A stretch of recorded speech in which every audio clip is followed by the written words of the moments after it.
So now we're going to move forward a little bit more into the future, and we're going to look at some later boxing. So we're going to look at boxing from the mid 1800s all the way to the early 1900s.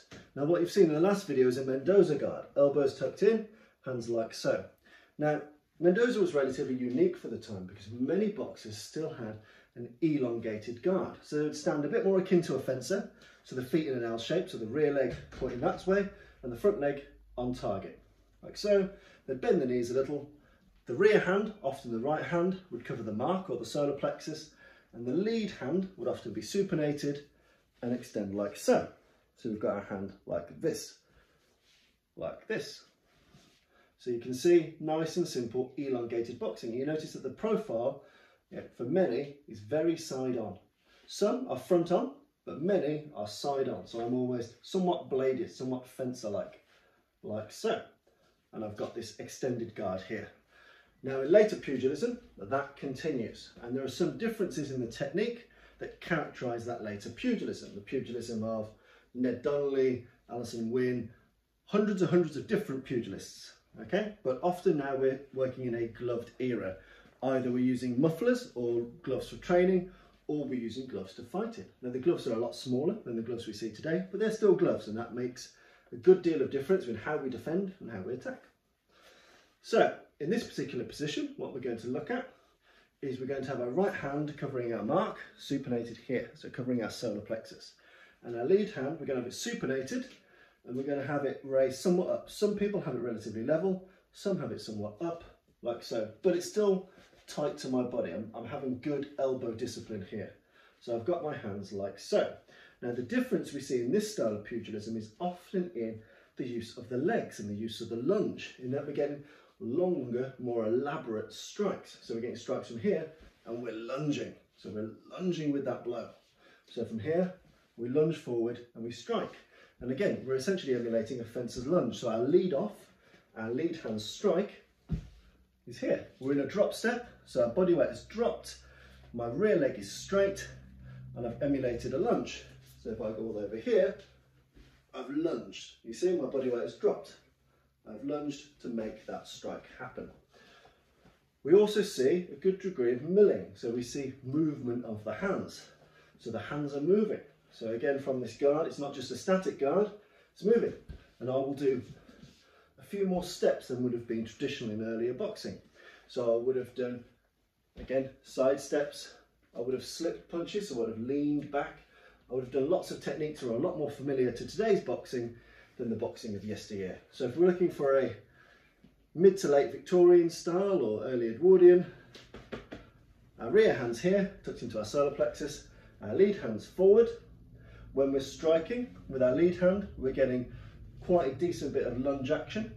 Depending on the manual and the person speaking, people are still genuinely punching with a vertical fist, especially with the lead hand. So you see a lot of lead hand blows are still a vertical fist. If someone's got a tight guard, it's a really great way to puncture through the middle of that. And again, it's a legacy of the discipline of bare knuckle boxing. So from here, we lunge and we strike. From here, we lunge and we strike. With our rear hand, we're doing a cross count. So there's two different ways, really. You've got the lead off, and that can be with a lunging step or without. So we can do this as a short, sharp snap, but more often than not, you see in the manuals a longer, more dedicated drop step lead off. With our rear hand, we've got a rear straight, like so, and many manuals now start to turn their hand into a horizontal position because we're gloved boxing now. But you do also get people using a vertical fist. I'll use a vertical fist for this video. Again, they're coming a bit more square on. When this hits, the hips have to follow it, the shoulders have to follow it, so the foot turns, the shoulder turns, and the hip turns. Everything goes into that shot. All of my weight and power go into that shot. So you get a rear straight, but you also get a cross counter. So a punch that goes over the offending arm. So if a strike is coming off this plane, I'm going around that arm to strike. It's easier to show with a partner, but the point I'm getting to is that the rear hand was often used as a cross counter, as a way to hit you at the same time you're hitting me. So essentially we're bridging over the opponent's punch and hitting them in the head. And again, often this is with a horizontal punch, as often it is a vertical punch. Got our guard here, got our guard here. So our lead off, we've got some degree of lunge, and we punch this straight into the face or straight into the body. With our rear hand, we've got a rear hand blow, but we've also got a cross counter which comes over and above an opponent's shot. So a shot comes in, I've gone around it and I've hit you. Often that means moving my head off line. So if I'm attacking with my right hand, I'll typically move my head to the left as this right hand becomes a cross counter as opposed to a rear straight.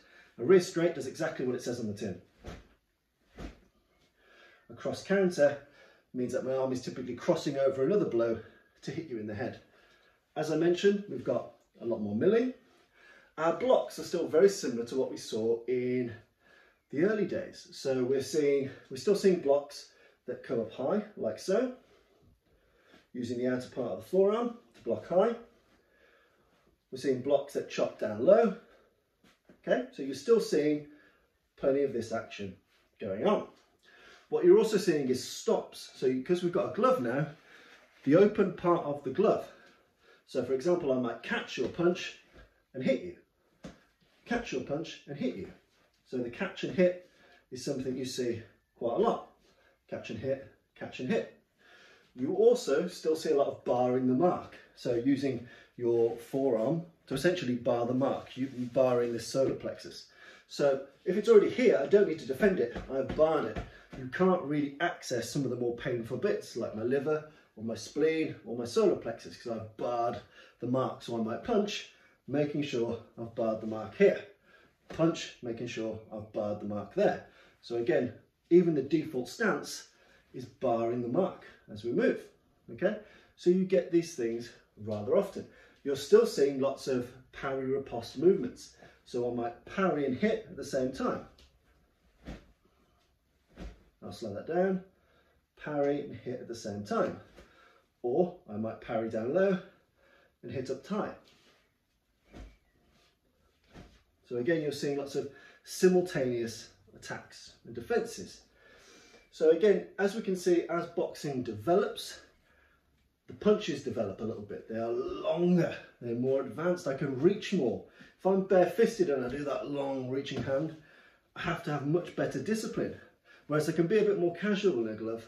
I can reach out and do this blow, and no matter where the bony bits on the face are, I can still cause you some damage. I'm gloved. So I can lunge and I can strike with relative ease, which makes later boxing much easier. You know, I can crash through and do that drop step here, but by the same token, it probably makes it a little bit less safe for self-defense boxing. We've got our milling here, and again, science of milling is this. If my hands are moving at 10 miles an hour, it's easy to get them from 10 miles an hour to 30. If they're moving a little bit, I can whip them through and increase acceleration than it is going from a static start. So if I've got some degree of motion, also keeps me a little bit more loose, a little bit more unpredictable. But again, make sure that the pattern of your milling varies. So it can't always be like so. You have to go forwards, backwards, left, right. You want to make sure that you're being a little bit trickier with that milling motion. So again, people don't know where things are coming from before you smash those strikes in. Now you also see some other techniques that you don't get in bare knuckle boxing very often. You get pivot blows. So blows are essentially a spinning back fist or spinning hammer fist. So I turn and I hit with the outside of my glove or the forearm like so. So I might parry, then do a pivot blow. Some people do it as a back fist, some as a sideways hammer fist. So they get those types of blows, and we get the use of the thumb on the glove. So again, I might parry, drive that thumb into your eye and then hit your body. Also get used to the edge of the glove, so what's known as whipping. And you get palming as well. So smushing that palm into the opponent's face before we drop that particular blow. So those are fouls, but again, if we're thinking for scientific boxing self-defense, it's all go. But predominant difference is your latter Victorian guards are a bit more extended, we're a bit more bladed, a bit more side on, because the grappling element of our boxing is now gone. We've got a lot more milling, a lot more movement from here. and a lot more extension in our punches. So our longer lunges, like so. We're still getting our body weight into the blows, so we're still not in a point like a modern boxer where we're being a bit more casual. We still are committing strongly to blows. And again, we're still using somewhat of a vertical fist in the main. Now our body blows, again, can be horizontal fisted or vertical fisted. We also see contracted arm blows where I might just throw a short, sharp uppercut, like so. So if I'm hitting the wall, I won't throw a traditional upwards uppercut, it'll be like an upside down straight. You can see here. So we get these types of shot. Where old school uppercuts are used, they're long range to the head, like so, and they're typically always done with the lead hand. Straight up here, straight up here, straight up here. So again, you don't get much curvature, you don't get like a modern uppercut motion, you get a long form, straight up shot here. Here, here, here. When we're up close, they're almost like upside down straights. 2, 3, 4. So from here, contracted arm blows to the body, or long uppercut to the head, like so. So hopefully you found that useful. Again, it's always important to study lots of sources of pugilism. So whether it's Mendoza's bare knuckle style, keeping it nice and tight, through the way to Ned Donnelly's more Victorian style boxing, they all have different values. So it's important, and I think it's very important for my Bartitsu Club, to study all aspects of boxing for self-defense and for sport, so they can use it, deploy it, take the best bits of each constituent element and knit it together to be effective self-defense boxers. I've been Tommy Moore, thank you very much.